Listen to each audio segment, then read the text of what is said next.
మరొక ప్రశ్న చూద్దామండి. అమ్మా, పొన్నూరు నుండి సోము గారు రాస్తూ ఉన్నారు, శివుడిని లింగాకారంలోనే ఎందుకు పూజిస్తాం? మనకి చాలా అద్భుతమైనటువంటి వ్యాఖ్య దీనికి దొరుకుతుంది.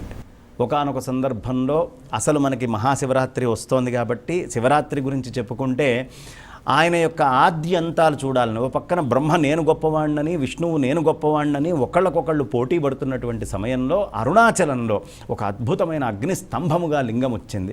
వీళ్ళకి అర్థం కాలేదు, సరే మన గొప్పతనం ఎప్పుడు తెలుస్తుంది, ఈ ఉన్న లింగము యొక్క పై భాగం నువ్వు చూడు బ్రహ్మ అని చెప్పి కింద భాగం నేను చూస్తాను అని చెప్పి విష్ణుమూర్తి బ్రహ్మదేవుడు పోటీ పెట్టుకున్నారు. బ్రహ్మ పైకి హంస రూపంలో వెళ్ళిపోయాడు, విష్ణువు వరాహ రూపంలో భూమిని శ్వేతవరాహ రూపంలో చక్కగా తీసుకుంటూ కిందకు వెళ్ళాడు.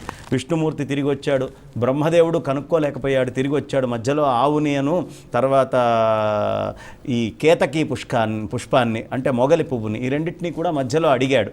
వాళ్ళు కూడా లేదయ్యా మేము మొదటి నుంచి పడ్డాం, ఎప్పుడో సమయం బయలుదేరాము, ఇప్పుడు ఎక్కడ దాకా వెళ్ళిందో మేము చెప్పలేము అని ముగ్గురు కలిసి తిరిగి వస్తున్నారు. ఇటు నుంచి విష్ణుమూర్తి వచ్చాడు. విష్ణుమూర్తి నిజం చెప్పాడు, అందుకనే ఆయనకి సత్యనారాయణ వ్రతం, సత్యనారాయణుడు అబద్ధం చెప్పలేదు. ఆయన నేను చూడలేకపోయాను దీని యొక్క ఆది అని, అంతము నేను చూడలేకపోయాను అని ఆయన చెప్తే బాగుండేది. కానీ బ్రహ్మదేవుడు కాదు నేను చూశాను దీని అంతము అని చెప్పేటప్పటికీ ఒక్కసారి పరమేశ్వరుడు కోపం వచ్చింది. దానికి రుజువుగా ఈ కేతకీ పుష్పాన్ని ఆవుని రెండింటినీ అడగడం జరిగింది.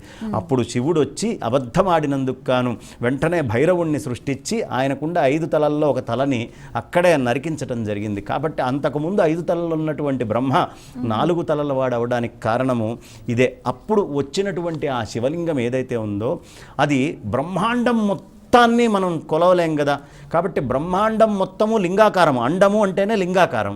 ఈ బ్రహ్మాండం అంతా ఉన్నవాడు పరమేశ్వరుడే అని చెప్పడానికి ఆ అండాకారాన్ని అక్కడ చూపించి లింగం చూపిస్తారు. మరి అంత బ్రహ్మాండాన్ని మనం కొలవలేం కదా, అందుకని దాన్ని పిండాండంగా చిన్న లింగంగా తయారు చేసి మనం అక్కడ పెట్టుకొని చక్కగా పూజ చేస్తూ ఉంటే బ్రహ్మాండం మొత్తం పూజ చేస్తే ఏ పుణ్యం వస్తుందో ఒక పిండాండము లింగముగా పెట్టుకొని పూజ చేస్తే అదే వస్తుంది. ఇంకా లింగానికి అనేక కథలు ఉన్నాయి. ఋషులందరూ ఋషిపత్నులు వెంటబడి మోహముతోటి ఈయన దిగంబరుడిగా వెళ్తూ ఉంటే ఋషులందరూ శపించారు నీ లింగం తెగిపడుగాక అని. అలా ఆ విధంగా అక్కడ లింగానికి అభిషేకం చేయటము అనేది ఒకటిగా చెప్తారు. అసలు లయనాత్ లింగముచ్యతే అనేటటువంటిది సిద్ధాంతం. మనల్ని పరిపూర్ణంగా లయం చేసేటటువంటిది లింగము.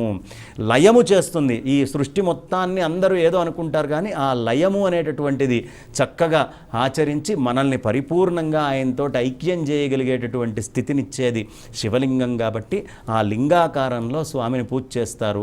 రూపాన్ని కూడా దాటి బ్రహ్మాండ పిండాండాల స్థాయికి మనల్ని తీసుకెళ్లేటటువంటిది శివలింగం. కాబట్టి ఆ శివలింగానికి అంత ప్రాధాన్యత, అంత ప్రాముఖ్యత ఉందమ్మా.